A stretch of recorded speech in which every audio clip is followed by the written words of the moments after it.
Part 15 की starting में हम देखते हैं कि बशिंग जब अपने वर्क प्लेस पर थी तो तब चाओ बशिंग से मिलने आता है। दोनों वॉक करने लगे जहां चाहो कहता है कि मुझे अपने टाइम ट्रैवल की आगे की स्टोरी बताओ। तो तब बशिंग ने बताया कि अब वह स्टोरी एंड हो चुकी है। चाओ कहता है कि इसका मतलब अब तुम उस लड़के को नहीं बचाओगी। तो तब बीश कहती है कि मैं उस लड़के से फीलिंगलेस जिंदगी का जहाँ मैं उसे बता ही नहीं पाऊँ कि वह मेरे लिए कितना ज्यादा इम्पोर्टेंट है। तो तब चाओ समझाता है कि तुम्हारा लव कन्फ करना किसी की जिंदगी से बड़ा नहीं होना चाहिए, इसलिए मैं यही एडवाइस दूंगा कि अगर तुम्हारे पास अभी भी चांस है पास्ट में जाने का तो तुम पास्ट में जरूर जाओ। क्या पता है इस बार ही रूल्स चेंज हो चुके हो। तो तभी शम काफी सोचने के बाद इस बात के लिए मान जाती है। फिर जब चाओ चला गया तो तब वो वनसन के मोबाइल को देखने लगी जिसमें आई लाइक यू बशिंग वाला मैसेज है। इसका मतलब बशिंग आखिरी बार इस मैसेज को डिलीट करके टाइम ट्रेवल कर सकती है। फिर उसने ऐसा ही करा, यानी कि मैसेज डिलीट कर दिया और वह फिर से में आ गई। पर इस बार वह 2007 में वापस आई है, इसलिए काफी ज्यादा खुश होने लगती है कि इसका मतलब वाकई रूल्स चेंज हो चुके हैं एंड अब की बार में वनसेन के साथ और ज्यादा टाइम तक रह पाऊंगी। वेल वो जल्दी से भागकर वनसेन के पास आती है जो कि आर्ट फेस्टिवल की रिहर्सल कर रहा था। विशिंग वनसेन के पास आकर बैठ गई और उसे घूरते हुए मन ही मन कहने लगी कि मुझे बहुत अच्छा लग रहा है तुम्हें एक बार फिर देखकर। फिर उसने वनसन से रिक्वेस्ट करी कि क्या तुम मुझे भी प्ले करना सिखा सकते हो। तो वनसेन जो की शौक है कि आज उसकी क्रश बशिंग उसे नोटिस कैसे कर रही है प्लस खुद से बात कैसे कर रही है, इसलिए वो खुशी खुशी मान गया। वेल अब नेक्स्ट सीन में हम देखते हैं कि बशिंग जब वापस घर आ रही थी तो तब वह अपने भाई को लोगों की भीड़ के साथ देखती है जिन्हें लिन फेक प्रोडक्ट सेल कर रहा है, इसलिए जब वह चला गया तो तब बशिंग ने उन सभी को सच बता दिया कि यह प्रोडक्ट्स फेक है। पब्लिक नाराज होने लगी और बोली कि अब हमें हमारे पैसे कौन वापस करेगा। कि तभी सीन कट होता है और दिखाया जाता है कि बशिंग पेरेंट्स पब्लिक को उनके पैसे वापस कर रहे हैं और लिन को काफी ज्यादा डांट भी रहे हैं क्योंकि बशिंग ने घर पर आकर सारा सच बता दिया है। और फिर अब हमें वह अपने रूम में दिखाई गई जहां वह कह रही है कि इस बार मैं कुछ भी गलत होने नहीं दूंगी, यानी कि इस बार मुझे लिन को रोकना ही है। वेल अब नेक्स्ट डे हम देखते हैं कि वनसेन जब स्कूल आया तो पता चला कि विशिंग उसी के आने का वेट कर रही थी। फिर कहती है कि हम एक ही क्लास में थे लेकिन हमने कभी एक दूसरे से बात नहीं करी और फिर अपना इंट्रोडक्शन देने लगी। वनसेन अपना इंट्रोडक्शन देने वाला होता है कि तभी वह कहती है कि मैं तुम्हारे बारे में सब जानती हूँ, यानी कि तुम्हारा नाम वनसेन है और तुम जब स्माइल करते हो तो बहुत ही अच्छे लगते हो। वनसेन खुश होने लगा बशिंग की इस बात को सुनकर कि क्या सच में बशिंग मेरी तारीफ कर रही है। तो वही बशिंग ये बोलकर चली गई कि हम दोनों साथ में घर जाएंगे और अब हमें इन दोनों को बस में दिखाया गया एंड आज ये दोनों साथ में बैठे हैं, यानी कि वनसेन का विशिंग के साथ बैठने वाला ड्रीम कंप्लीट हो गया। फिर विशिंग वनसेन को सॉन्ग सुनाने लगती है एंड यह वही सॉन्ग था जो काफी टाइम से वनसेन बशिंग को सुनाना चाह रहा था, इसलिए हैरान बैठा रह जाता है। एक्चुअली बशिंग एक एक करके वह सभी काम कर रही है जो सब नहीं करने का वनसेन को रिग्रेट था कि वही काम कभी नहीं कर पाया। वेल अब बशिंग पूछने लगी कि क्या तुम्हें बाइसाइकिल चलानी आती है, अगर नहीं तो मैं तुम्हें वह सिखा दूंगी। तो तब वनसेन खुशी खुशी से इस बात के लिए रेडी हो जाता है। फिर अब दिखाया गया कि विशिंग जब वनसेन के घर जा रही थी तो तब हम गागी को देखते हैं जिसकी अपने फादर से लड़ाई हो रही थी क्योंकि वह चाहते हैं कि गागी स्टडी करे बट गागी को बाहर जाकर खेलना है, इसलिए बशिंग को हमें गागी के साथ दिखाया जाता है जहां बशिंग गागी को समझाती है कि अगर तुम्हें लगता है कि तुम्हारे डैड तुम्हें नहीं समझ रहे हैं तो तुमको उनसे ज्यादा बात करनी चाहिए। गाव की आय उठकर यहाँ से जाने लगती है। तो तब बशिंग कहती है कि तुम्हें अपने डैड से बात की शुरुआत उन्हें अपने ड्रीम के बारे में बताने से करनी चाहिए क्योंकि जब तुम अभी से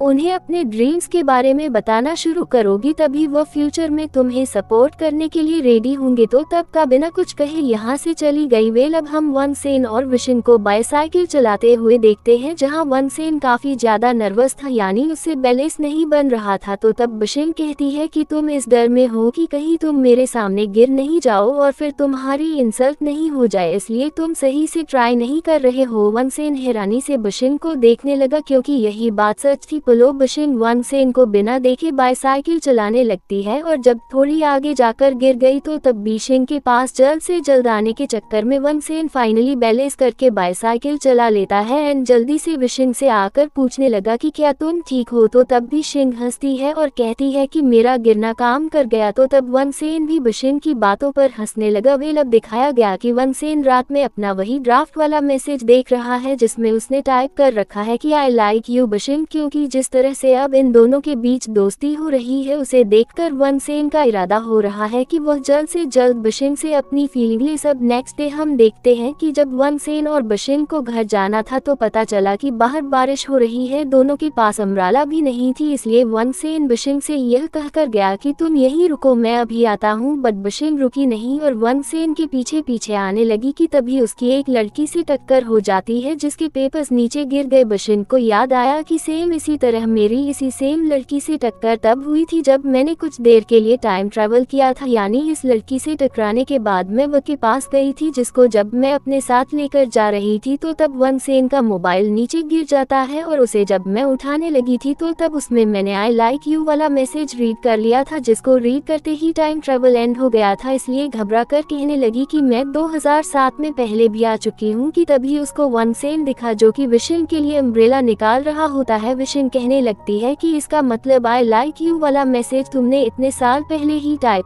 कर लिया था, यानी कि तुम अपनी फीलिंग लेस थोड़ा टाइम है साथ में स्पेंड करने के लिए, क्योंकि मुझे ये लग रहा था कि तुम 2010 में मुझे अपनी फीलिंग लेस एंड बिशिंग के पास आ जाता है एंड उसको अम्ब्रेला में कवर करके खुश होने लगा। तो तब बिशिंग कहती है कि शायद मैं वनसेन के क्लोज आकर उसे फोर्स कर रही हूँ कि वह मुझे अपनी फीलिंग लेस अभी से वनसेन से दूर जाना होगा। वेल अब हम नेक्स्ट डे देखते हैं कि कैसे बिशिंग रिहर्सल के लिए नहीं आई होती है और कॉल पर वनसेन से झूठ कह देती है कि आज मेरी तबीयत ठीक नहीं है इसलिए मैं नहीं आ पाऊंगी, जबकि वह एकदम ठीक थी कि तभी बिशिंग के फादर आए और बिशिंग को बताने लगे कि हम बाहर जा रहे हैं इसलिए तुम अपने भाई से लड़ना मत, यानी कि तुम दोनों बिल्कुल भी लड़ाई मत करना। तो ये सुन बिशिंग जब लिन के पास आई तो उसे पता चला कि लिन ने फिर से कई सारे प्रोडक्ट्स बाय कर लिए हैं बेचने के लिए एंड वह कह रहा है कि मान लास्ट टाइम वाले प्रोडक्ट्स अच्छे नहीं थे पर यह वाले बहुत ही अच्छे हैं, इसलिए अब तुम देखना कि मैं कितनी जल्दी रिच बन जाऊंगा एंड मैं तो सोच रहा हूँ कि एक शॉप भी रेंट पर ले लूँ। तो तब बिशिंग काफी ज्यादा परेशान होने लगती है अपने भाई की इन सभी बातों को सुनकर। वेल अब नेक्स्ट सीन में हम देखते हैं कि जब बिशिंग किसी काम से रात में स्कूल आई तो तब उसे वहाँ वनसेन मिल गया जो कि बिशिंग से उसकी तबीयत का पूछने लगा एंड कहता है कि तुमने आज की क्लास मिस कर दी थी, पर कोई नहीं, मैं तुम्हें आज की म्यूजिक क्लासेस सिखा दूंगा। बट बिशिंग साफ मना कर देती है ये कहकर कि नो थैंक्स, अब मैं आर्ट फेस्टिवल में पार्टिसिपेट नहीं कर रही हूँ। वनसेन उदास होकर पूछता है कि पर क्यों, तो तब वो कहती है कि मैं इस चीज का रीजन तुमको बताना इम्पोर्टेंट नहीं समझती और फिर तभी यहाँ से चली गई। तो तब वनसेन को बिशिंग का ऐसा रूड बिहेवियर काफी ज्यादा अजीब लगा। वेल अब नेक्स्ट डे हम देखते हैं कि सभी का ग्रुप फोटो क्लिक हो रहा होता है जहाँ वनसेन खुश था कि बिशिंग उसके बराबर में है, लेकिन तभी बिशिंग जानबूझकर चाओ के पास चली जाती है। तो तब वनसेन को और ज्यादा बुरा फील